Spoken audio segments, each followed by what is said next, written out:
Performing Gaming 420.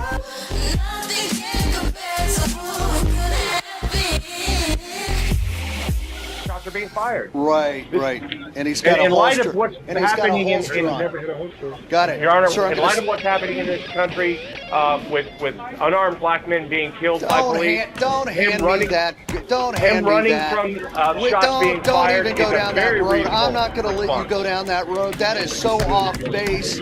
We've got a young man. I don't care what color he is. He's in a neighborhood he doesn't live in at 1:41 in the morning, hiding on under somebody's dock in the water with a holster on after a police officer had a shot taken at him.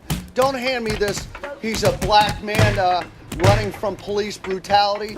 Look, that is not appropriate in this case. That's not there. I'm not going to let you poison this case with bringing in something that has nothing to do with it. Your bond's $100,000 on count 3 and $100,000 on count 4. Thank you.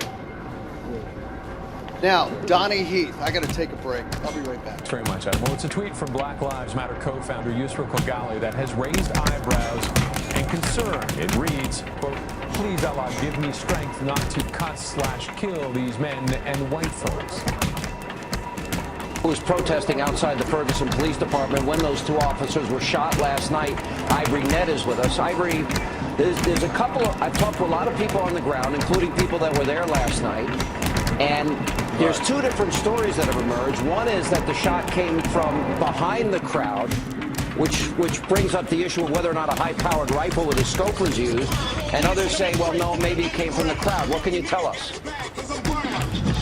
Well, I was basically right there at the crowd, so I can definitely say it did not come from the crowd. But this is what you have here. There's a situation that happened back in August when Mike Brown was killed, and that was the first action that happened. Then you have a reaction what happened, which was last night when the police officer got shot. I'm not saying it was right. Ivory, no, you should be saying it's wrong. Because, you know, we now have the Department of Justice under Eric Holder. We now have the grand jury. We have eyewitnesses, many who happen to be black. They testified to the fact that, and the evidence showed, and the forensics showed, we have Mike Brown robbing a store, intimidating a clerk. We know he fought for a cop's gun. We know he charged a police officer. So you're acting as though this is, well, to be expected after Mike Brown acted the way he acted. I think the story here is you shouldn't act that way and people shouldn't be shooting cops. I don't hear you saying that. Why not? The thing is, you have no evidence that he charged anybody in the store. We do. We have witnesses that testify. Listen. Listen. Okay. There are also witnesses that testify Mike Brown had his hands up. So you look at the facts first. And the fact remains is there was an altercation on Canfield. The altercation happened between Darren Wilson and Mike Brown.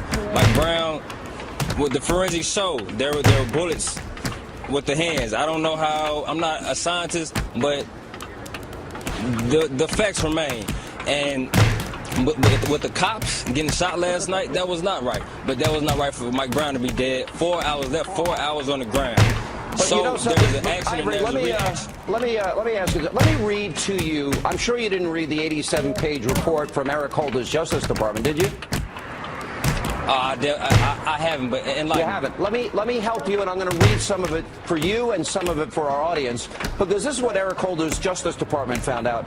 Witness accounts suggesting that Brown was standing still with his hands raised in an unambiguous signal of surrender when Wilson shot Brown are inconsistent with the physical evidence, are otherwise not credible because of the internal inconsistencies, or are not credible because of inconsistencies with other credible evidence.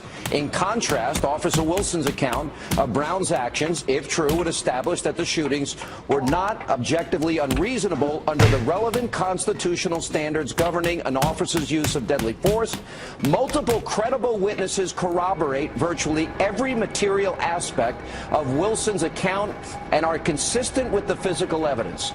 Let me translate that for you.